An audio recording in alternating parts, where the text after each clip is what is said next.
This video turned out yesterday. I'm just streaming to you off my phone. I don't even have a tripod or anything right now. I'm just sort of working with the extra pillows I have. As I've mentioned, I used to teach English at the college level, and I kind of miss it. And I also need to work on my reading skills after a few years of being really sick and having some cognitive stuff happen and some memory stuff happen as a result. So, I'm going to read to you, and if you want to know more, I will put together some posts that link you to scholars that can really easily break down some of the contemporary readings on stuff, but I'm not fit to put together that kind of presentation anymore. I'm not doing a visual essay. I'm just going to read you a book that's in the public domain so I can read it without worrying about copyright strikes that I happen to enjoy. Because I think the first step toward helping encourage people with both media literacy and an appreciation for historic documents is just hearing it. Your ears understand faster than your eyes a lot of the time. And older things like Shakespeare or Victorian literature is often a lot more lively from another person. So, given that I have not had the ability to do a lot of reading in the last couple of years, I'm gonna probably make some pronunciation mistakes and stumble. This isn't an audiobook. I haven't practiced. You're reading with me. That's part of the point. If you're catching this on replay, subscribing will tell you when I'm doing future reading streams.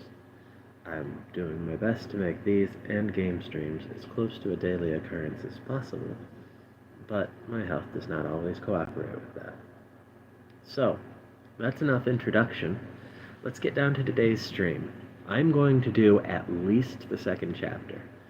I'm going to go as long as I have the ability to go, and I have a cup of coffee right here to help keep me from getting too parched to read. But that being said, we'll be lucky if I get much over an hour. I'm trying to do these streams as long as possible and build my way up. But I am a person who has to spend most of her time in bed, and I started adding these to my gaming schedule because I can do them propped up on pillows when I'm not capable of using my hands quite fluidly enough for gaming because I'm tired and they ache and sometimes they get stiff. So, with that in mind, let's read for as long as we can read today.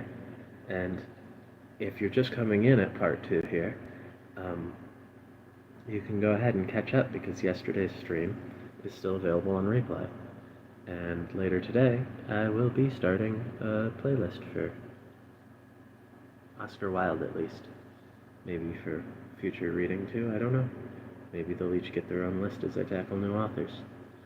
So, we'll see as we go. A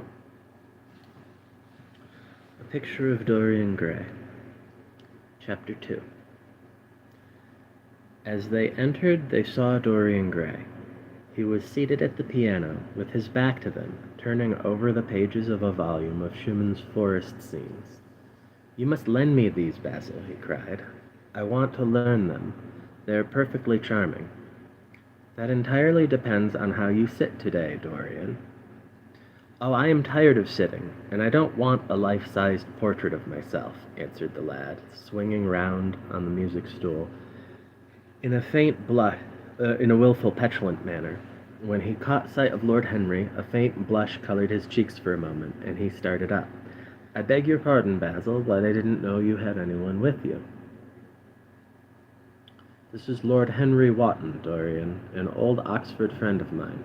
I've just been telling him what a capital sitter you are, and now you have spoiled everything." "You have not spoiled my pleasure in meeting you, Mr. Gray," said Lord Henry, stepping forward and extending his hand. "My aunt has often spoken to me about you. You are one of her favorites, and, I'm afraid, one of her victims also.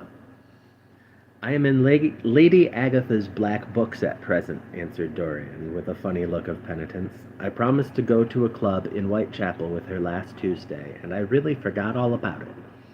We were to have played a duet together. 3 duets, I believe, but I don't know what she will say to me. I am far too frightened to call. Oh, I will make your peace with my aunt. She is quite devoted to you, and I don't think it really matters about your not being there. The audience probably thought it was a duet. When Aunt Agatha sits down to the piano, she makes quite enough noise for 2 people. That is very horrid to her and not very nice to me, answered Dorian, laughing. Lord Henry looked at him.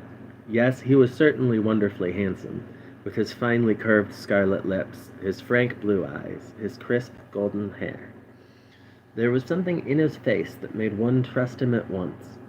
All the candor of youth was there, as well as all youth's passionate purity. One felt that he had kept himself unspotted from the world. No wonder Basil Hallward worshipped him. You are too charming to go in for philanthropy, Mr. Gray. Far too charming. And Lord Henry flung himself down on the divan and opened his cigarette case. The painter had been busy mixing his colors and getting his brushes ready. He was looking worried, and when he heard Lord Henry's last remark, he glanced at him, hesitated for a moment, and then said, Harry, I want to finish this picture today. Would you think it awfully rude of me if I asked you to go away? Lord Henry smiled and looked at Dorian Gray. Am I to go, Mr. Gray? He asked.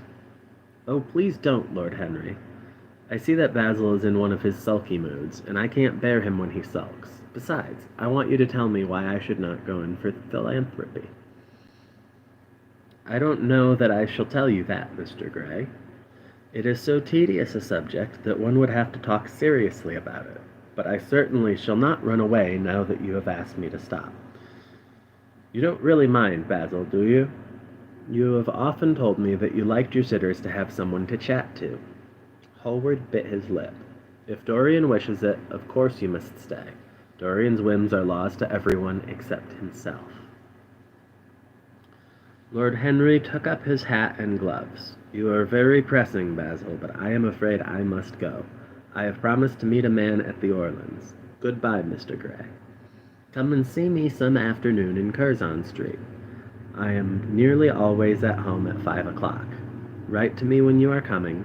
I should be sorry to miss you. Basil, cried Dorian Gray, if Lord Henry Wotton goes, I shall go too. You never open your lips while you are painting, and it is horribly dull standing on a platform and trying to look pleasant. Ask him to stay. I insist upon it. Stay, Harry, to oblige Dorian and to oblige me, said Hallward, gazing intently at his picture. It is quite true. I never talk when I am working, and never listen either, and it must be dreadfully tedious for my unfortunate sitters. I beg you to stay. But what about my man at the Orlands? The painter laughed. I don't think there will be any difficulty about that. Sit down again, Harry. And now, Dorian, get up on the platform, and don't move about too much, or pay any attention to what Lord Henry says. He is a very bad influence over all of his friends, with the single exception of myself. Dorian Gray stepped up on the dais with the air of a young Greek martyr, and made a little of discontent to Lord Henry, to whom he had rather taken a fancy. He was so unlike Basil. They made a delightful contrast, and he had such a beautiful voice. After a few moments, he said to him, Have you really a very bad influence, Lord Henry? As bad as Basil says? There is no such thing as a good influence, Mr. Gray. All influence is immoral from the scientific point of view. Why? Because to influence a person is to give him one's own soul. He does not think his natural thoughts or burn with his natural passions. His virtues are not real to him. His sins, if there are such things as sins, are borrowed. He becomes an echo of someone else's music, an actor of a part that has not been written for him. The aim of life is self-development, to realize one's nature perfectly. That is what each of us is here for. People are afraid of themselves nowadays. They have forgotten the highest of all duties, the duty that one owes to one's self. Of course they are charitable. They feed the hungry and clothe the beggar.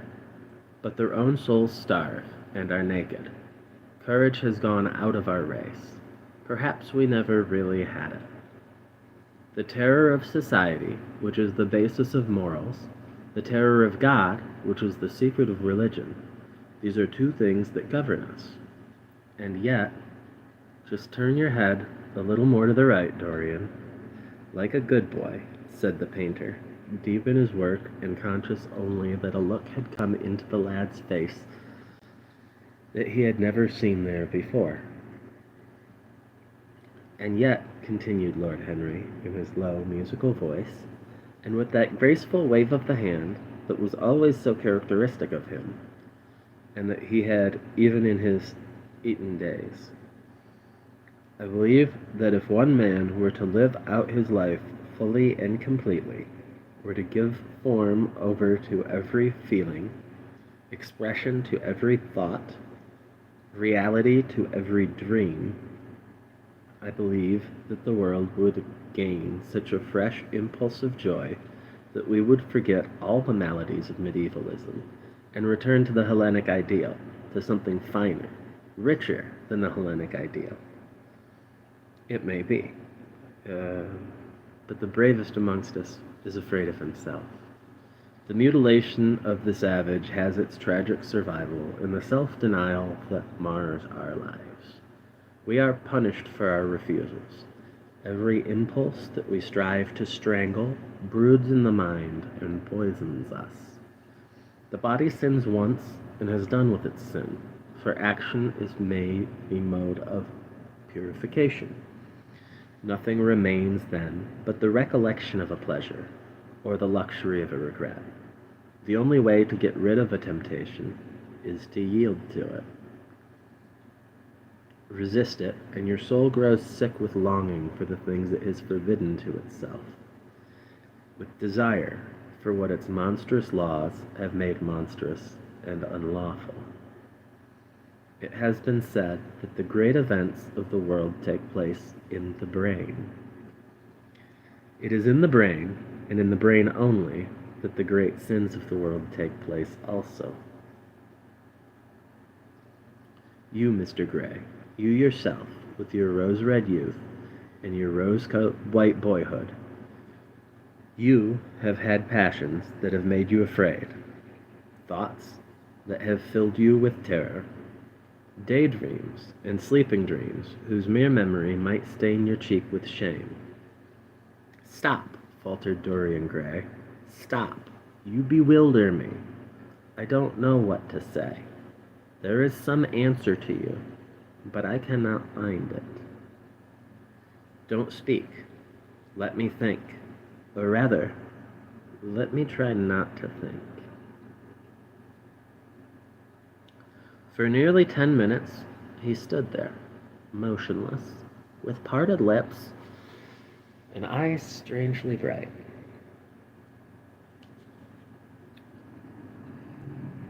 He was dimly conscious that entirely fresh influences were at work within him.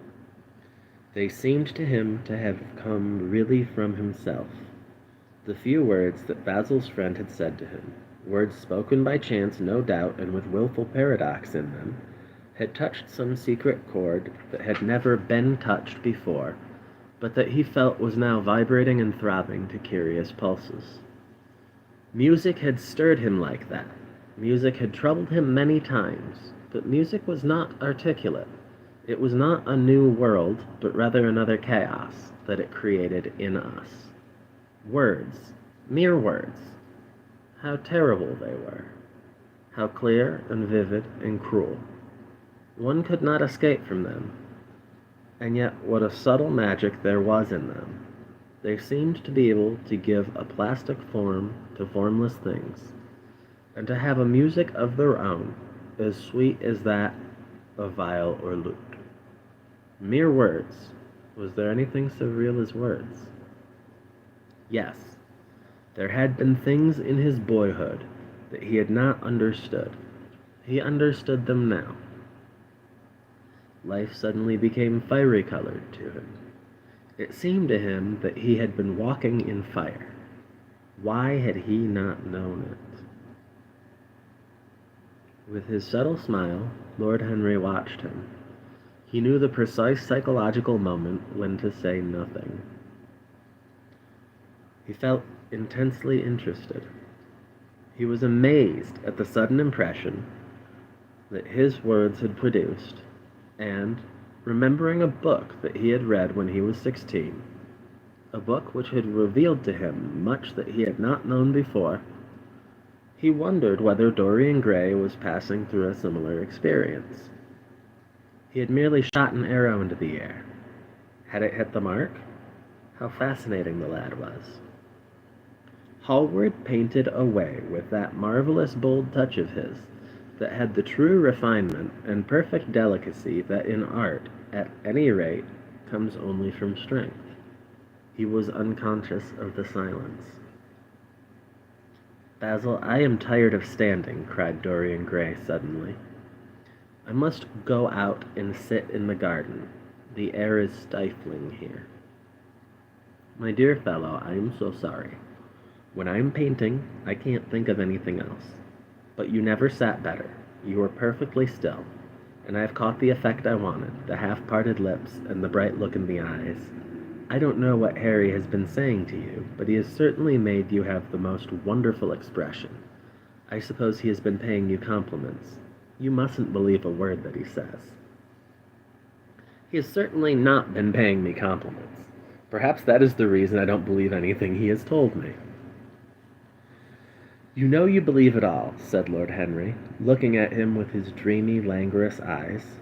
"I will go out to the garden with you. It is horribly hot in the studio. Basil, let us have something iced to drink, something with strawberries in it." "Certainly, Harry. Just touch the bell, and when Parker comes, I will tell him what you want. I've got to work up this background, so I will join you later on. Don't keep Dorian too long. I've never been in better form for painting than I am today. This is going to be my masterpiece. It is my masterpiece as it stands." Lord Henry went out to the garden and found Dorian Gray burying his face in the great cool lilac blossoms, feverishly drinking in their perfume as if it had been wine. He came close to him and put his hand upon his shoulder. "You are quite right to do that," he murmured. "Nothing can cure the soul but the senses, just as nothing can cure the senses but the soul." The lad started and drew back. He was bareheaded, and the leaves had tossed his rebellious curls and tangled all their gilded threads. There was a look of fear in his eyes, such as people have when they are suddenly awakened. His finely chiseled nostrils quivered, and some hidden nerve shook the scarlet of his lips and left them trembling. "Yes," continued Lord Henry, "that is one of the great secrets of life, to cure the soul by means of the senses, and the senses by means of the soul. You are a wonderful creation. You know more than you think you know, just as you know less than you want to know." Dorian Gray frowned and turned his head away. He could not help liking the tall, graceful young man who was standing by him. His romantic, olive-colored face and worn expression interested him. There was something in his low, languid voice that was absolutely fascinating. His cool, white, flower-like hands even had a curious charm. They moved, as he spoke, like music, and seemed to have a language of their own. But he felt afraid of him, and ashamed of being afraid. Why had it been left for a stranger to reveal him to himself? Had he known Basil Hallward for months? Or he had known Basil Hallward for months, but the friendship between them had never altered him. Suddenly, there had come someone across his life who seemed to have disclosed to him life's mystery, and yet What was there to be afraid of? He was not a schoolboy or a girl. It was absurd to be frightened. "Let us go and sit in the shade," said Lord Henry. "Parker has brought out the drinks, and if you stay any longer in this glare you will be quite spoiled, and Basil will never paint you again. You really must not allow yourself to become sunburnt.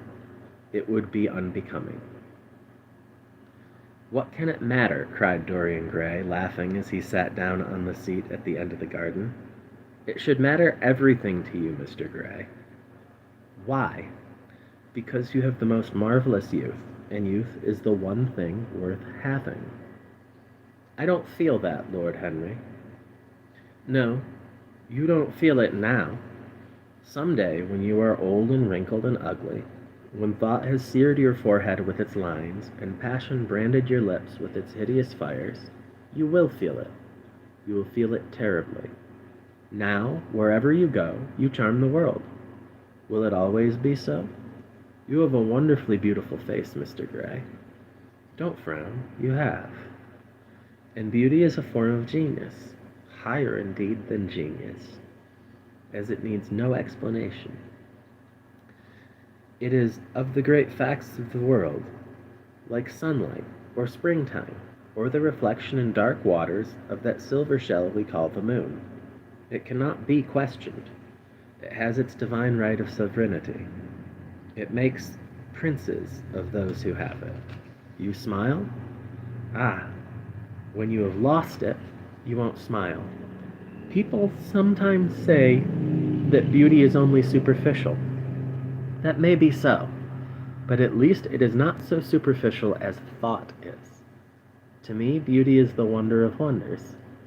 It is only shallow people who do not judge by appearances. The true mystery of the world is the visible, not the invisible. Yes, Mr. Gray, the gods have been good to you, but what the gods give, they quickly take away. You have only a few years in which to live really, perfectly, and fully. When your youth goes, your beauty will go with it, and then you will suddenly discover that there are no triumphs left for you, or have to content yourself with those mean triumphs that the memory of your past will make more bitter than defeats. At this point, I need to take a pause just to take a sip of my drink, and I want to note, this might be the earliest clearly discussed instance of twink death.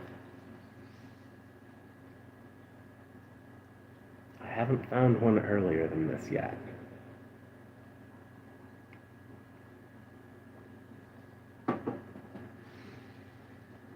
Every month, as it wanes, brings you nearer to something dreadful. Time is jealous of you, and wars against your lilies and your roses. You will become sallow, and hollow-cheeked, and dull-eyed. You will suffer horribly. Realize your youth while you have it. Don't squander the gold of your days listening to the tedious, trying to improve the hopeless failure, or giving away your life to the ignorant, the common, and the vulgar. These are the sickly aims, the false ideals of our age. Live. Live the wonderful life that is in you. Let nothing be lost upon you. Be always searching for new sensations. Be afraid of nothing. A new hedonism. That is what our century wants. You might be its visible symbol. With your personality, there is nothing you could not do. The world belongs to you for a reason. The moment I met you, I saw that you were quite unconscious of what you really are, of what you really might be. There was so much in you that charmed me that I felt I must tell you something about yourself. I thought how tragic it would be if you were wasted, for there is such a little time that your youth will last. Such a little time. The common hill flowers wither, but they blossom again. The laburnum will be as yellow next June as it is now. In a month there will be purple stars on the clematis, and year after year the green night of its leaves will hold its purple stars. But we never get back our youth. The pulse of joy that beats in us at 20 becomes sluggish, our limbs fail, our senses rot. We degenerate into hideous puppets, haunted by the memory of the passions of which we were too much afraid, and the exquisite temptations that we had not the courage to yield to. Youth! Youth! There is absolutely nothing in the world but youth. Dorian Gray listened, open-eyed and wondering. The spray of lilac fell from his hand upon the gravel. A furry bee came and buzzed round it for a moment. Then it began to scramble all over the oval, stellated globe of tiny blossoms. He watched it with that strange interest in trivial things that we try to develop when things of high import make us afraid, or when we are stirred by some new emotion for which we cannot find expression, or when some thought that terrifies us lays sudden siege to the brain and calls on us to yield. After a time, the bee flew away. He saw it creeping into the stained trumpet of a Tyrian convolvulus. The flower seemed to quiver, then swayed gently to and fro. Suddenly the painter appeared at the door of the studio, and made staccato signs for them to come in. They turned to each other and smiled. "I'm waiting," he cried. "Do come in. The light is quite perfect, and you can bring your drinks." They rose up and sauntered down the walk together. 2 green and white butterflies fluttered past them, and in the pear tree at the corner of the garden a thrush began to sing.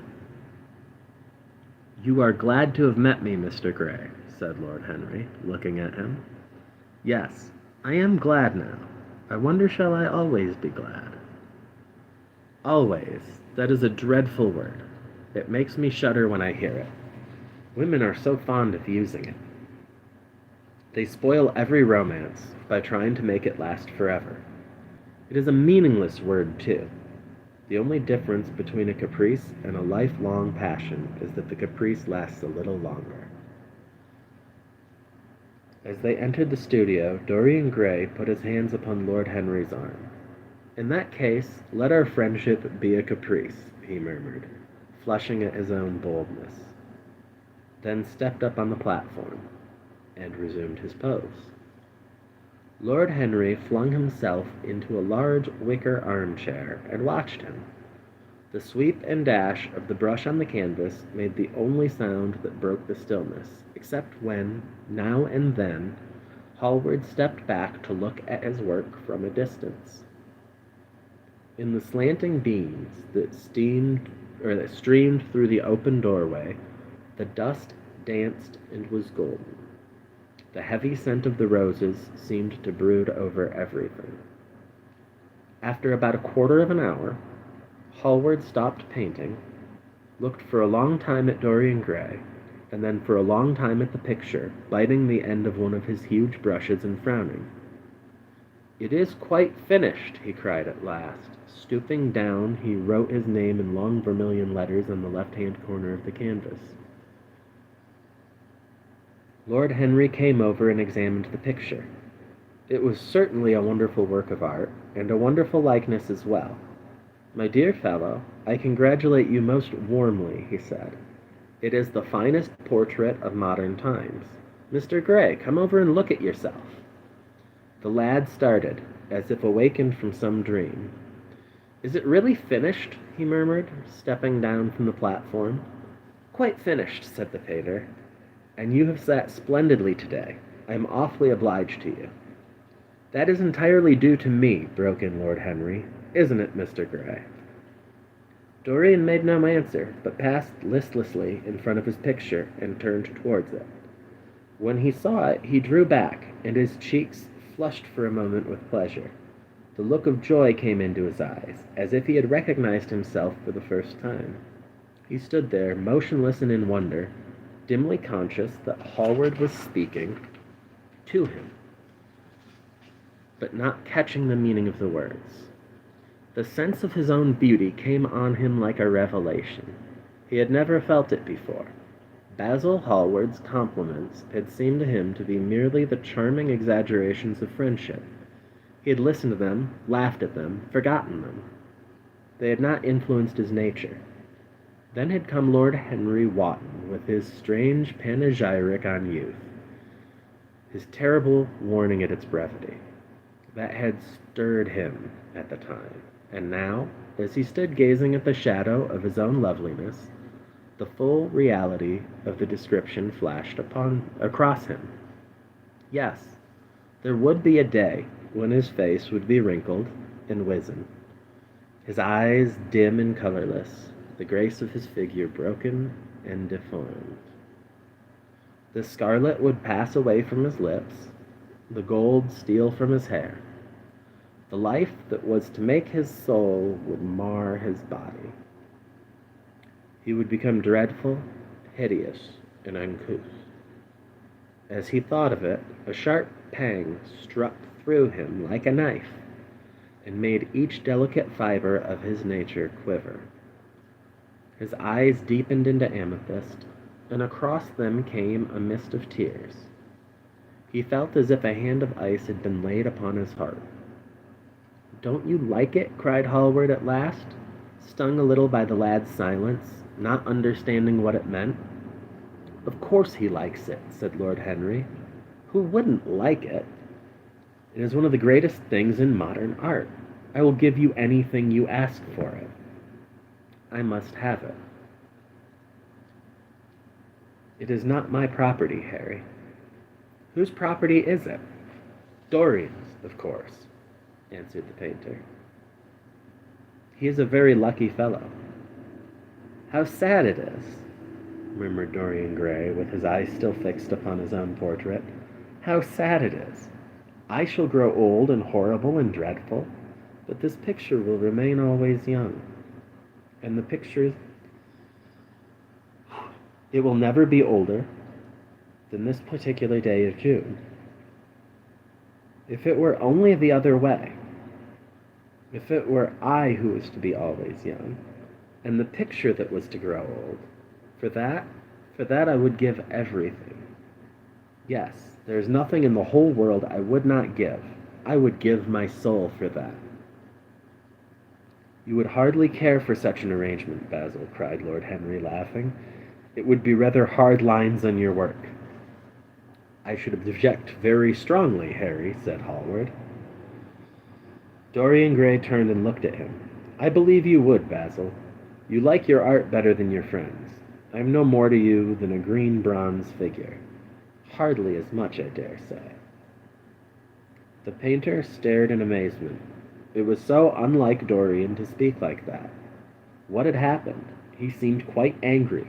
His face was flushed, and his cheeks burning. "Yes," he continued, "I am less to you than your ivory Hermes or your silver fawn. You will like them always. How long will you like me?" "Till I have my first wrinkle, I suppose. I know now that when one loses one's good looks, whatever they may be, one loses everything. Your picture has taught me that. Lord Henry Wotton is perfectly right. Youth is the only thing worth having. When I find that I am growing old, I shall kill myself." Hallward turned pale and caught his hand. "Dorian, Dorian," he cried, "don't talk like that. I've never had such a friend as you, and I shall never have another. You are not jealous of material things, are you? You who are finer than any of them?" "I am jealous of everything whose beauty does not die. I am jealous of the portrait you have painted of me.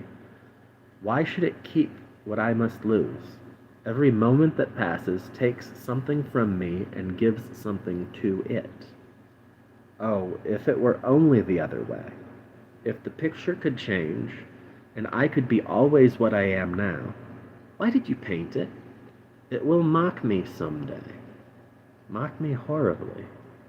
The hot tears welled into his eyes. He tore his hand away, and flinging himself on the divan, he buried his face in the cushions as though he was praying. "This is your doing, Harry," said the painter bitterly. Lord Henry shrugged his shoulders. It is the real Dorian Gray, that is all. It is not. If it is not, what have I to do with it? You should have gone away when I asked you, he muttered. I stayed when you asked me, was Lord Henry's answer.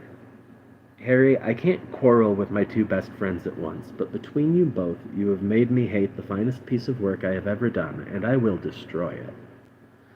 What is it but canvas and color? I will not let it come across our three lives and mar them. Dorian Gray lifted his golden head from the pillow, and with pallid face and tear-stained eyes looked at him as he walked over to the deal painting table that was set beneath the high-curtained window. What was he doing there? His fingers were straying about among the litter of tin tubes and dry brushes, seeking for something. Yes, it was for the long palette knife with its thin blade of lithe steel. He had found it at last. He was going to rip the canvas. With a stifled sob, the lad leapt from the couch, and rushing over to Hallward, tore the knife out of his hand and flung it to the end of the studio. Don't, Basil, don't, he cried. It would be murder. I am glad you appreciate my work at last, Dorian, said the painter coldly when he had recovered from his surprise. I never thought you would. Appreciate it? I am in love with it, Basil. It is part of myself. I feel that. Well, as soon as you are dry, you shall be varnished and framed and sent home. Then you can do what you like with yourself. And he walked across the room and rang the bell for tea. You will have tea, of course, Dorian. And so will you, Harry? Do you object to such simple pleasures? I adore simple pleasures, said Lord Henry. They're the last refuge of the complex. But I don't like scenes except on the stage. What absurd fellows you are, both of you.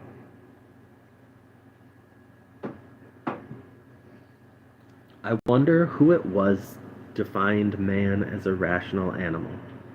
It was the most premature definition ever given. Man is many things, but he is not rational. I am glad he is not, after all. Though I wish you chaps would not squabble over the picture. You had much better let me have it, Basil. This silly boy doesn't really want it. I really do. If you let anyone have it but me, Basil, I shall never forgive you, cried Dorian Gray. And I don't allow people to call me a silly boy. You know the picture is yours, Dorian. I gave it to you before it existed. And you know you have been a little silly, Mr. Gray, and that you don't really object to being reminded that you are extremely young. I should have objected very strongly this morning, Lord Henry. This morning. You have lived since then. There came a knock at the door, and the butler entered with a laden tea tray and set it down upon a small Japanese table. There was a rattle of cups and saucers, and the hissing of a fluted Georgian urn. 2 globe-shaped china dishes were brought in by a page. Dorian Gray went over and poured out the tea. The 2 men sauntered languidly to the table and examined what was under the covers. Let us go to the theater tonight, said Lord Henry. There is sure to be something on somewhere. I have promised to dine at White's, but it is only with an old friend, so I can send him a wire to say that I am ill, or that I am prevented from coming in consequence of a subsequent engagement. I think that would be a rather nice excuse. It would have all the surprise of candor. It is such a bore putting on one's dress clothes, muttered Hallward, and when one has them on, they are so horrid. Yes, answered Lord Henry dreamily. The costume of the 19th century is detestable. It is so somber, so depressing. Sin is the only real color element left in modern life. You really must not say things like that before Dorian, Harry. Before which Dorian? The one who is pouring out tea for us, or the one in the picture? Before either. I should like to come to the theater with you, Lord Henry, said the lad. Then you shall come, and you will come too, Basil, won't you? I can't, really. I would sooner not. I have a lot of work to do. Well, then you and I will go alone, Mr. Gray. I should like that awfully. The painter bit his lip and walked over, cup in hand, to the picture. I shall stay with the real Dorian, he said sadly. Is it the real Dorian? Cried the original of the portrait, strolling across to him. Am I really like that? Yes, you are just like that. How wonderful, Basil. At least you are like it in appearance, but it will never alter, sighed Hallward. That is something. What a fuss people make about fidelity, claimed Lord Henry. Why, even in love it is purely a question for physiology. It has nothing to do with our own will. Young men want to be faithful and are not. Old men want to be faithless and cannot. That is all one can say. Don't go to the theater tonight, Dorian, said Hallward. Stop and dine with me. I can't, Basil. Why? Because I have promised Lord Henry Wotton to go with him. He won't like you the better for keeping your promises. He always breaks his own. I beg you not to go. Dorian Gray laughed and shook his head. I entreat you. The lad hesitated and looked over at Lord Henry, who was watching them from the tea-table with an amused smile. Dorian Gray... with an amused smile. I must go, Basil, he answered. Very well, said Hallward, and he went over and laid down his cup on the tray. It is rather late, and as you have to dress, you had better lose no time. Goodbye, Harry. Goodbye, Dorian. Come and see me soon. Come tomorrow. Certainly. You won't forget? No, of course not, cried Dorian. And Harry? Yes, Basil? Remember what I asked you when we were in the garden this morning? I have forgotten it. I trust you. I wish I could trust myself, said Lord Henry, laughing. Come, Mr. Gray, my hansom is outside, and I can drop you at your own place. Goodbye, Basil. It has been a most interesting afternoon. As the door closed behind them, the painter flung himself down on a sofa, and a look of pain came across his face. And on that note, we have reached the end of part two. Part two of the book. I'm taking a moment to look ahead and sort of changing the way I'm sitting because I'm getting stiff, and sort of assessing whether I can make it. We're at 45 minutes in. I could talk for another 15. I could not talk for another 45. And the next part is just as long as the first two. So, on that note, I am going to be done for today, and we'll read again on another stream.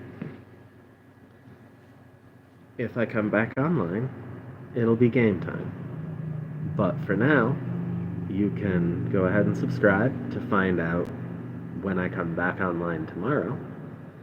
And go ahead and check out the link in the description if you want to help me keep the lights on while I read your books every afternoon.